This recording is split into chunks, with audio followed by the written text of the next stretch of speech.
Cheong-san! Na-Yeon screamed again as she finally broke away from Anjo and rushed towards him. She lifted his hand, looking at the bite, but couldn't see it properly as her vision was blurred. She had no idea that she had tears running down her face, but she quickly wiped them off as she frantically ripped a part of her shirt off and started wrapping it around the bite as fast as she could. Cheong-san just stood there motionlessly as he watched Na-Yeon try to bandage the bite. He could see her hands shaking, her tears dropping onto his hand. He grabbed her hand as she finished wrapping his hand with the makeshift bandage, but still was looking frantically at the arm. Cheong-san could still feel her hand shaking as he held it, and slowly she looked up at him.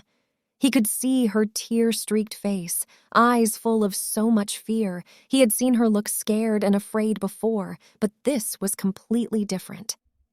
Just keep it wrapped up, okay? We will get you some help soon, okay? She kept on saying it as if chanting a mantra to herself, trying to tell herself that he was going to be okay. There had to be a way.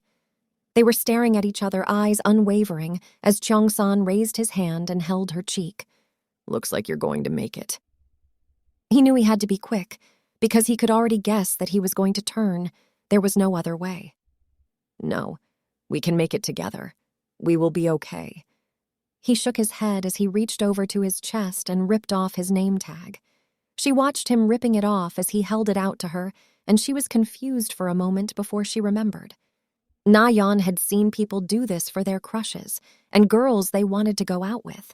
One of the many things that she had only ever gotten to observe from a distance, something she never thought she would get to experience for herself. But here Cheong-san was, giving her his name tag with a goofy grin on his face that he had when he spoke about his family restaurant. Out of everything, she could think of this as something she didn't expect to ever happen, but she quickly ripped off her one and held it out to him, which seemed to surprise him as his smile stumbled momentarily before it returned even greater. The two exchanged name tags before she felt him move past her in a rush. Giving a hug to Anjo and some of the others, Na-Yeon couldn't hear what he was saying to the others, partly because he was rushing his words because he knew he had no time, and another reason was she wanted to believe that there was still a way all of them could still make it out of here. Cheong-san hugged as many of the group as he could, and when he got to Namra and Soo-hyuk, during the hug he simply had requested one thing. Please look after Na-Yeon and Anjo. The two had given him a nod in agreement because this was his last request, and they were going to do their best to honor it. Cheong-san finally gave a hug to Anjo, whispering in her ear, I'll miss you. You've been my best friend all my life. Please take care of her for me. He asked the final words with an air of hope in his tone, and she gave him a tight nod with tears running down her face. Na-Yeon felt herself wrapped up in a tight embrace, and she embraced Cheong-san fiercely as if she could hold him back and make him stay. Please make it, for me, Cheong-san whispered in her ear. She could feel some of his tears on her neck, and hers were already running. They pulled back, and he still wore that smile, eyes glistening with tears as he stepped closer, finally pressing their lips together in a fierce kiss that left her breathless and wanting more. He had that goofy smile as he stepped away from her and looked at the others behind her. She held his hand, trying to stop him from going, because she could already tell what he was about to do. Okay, guys, I will be the bait and lead them away. You run into the forest as far as you can before the bombs drop and don't look back. Soo-hyuk and Namra nodded at him, and he went to step out the window, but felt the hand gripping his tightly, not wanting to let go.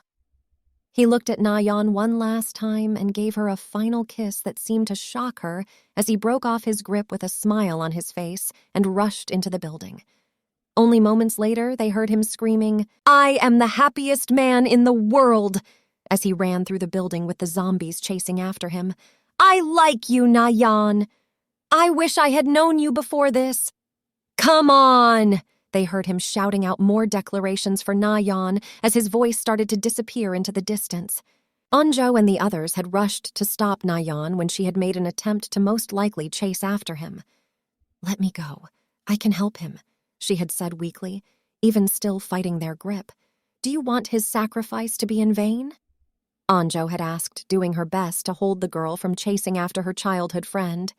I want to chase after him too, but we can't, she said, with tears running down her face, still holding Na-Yeon.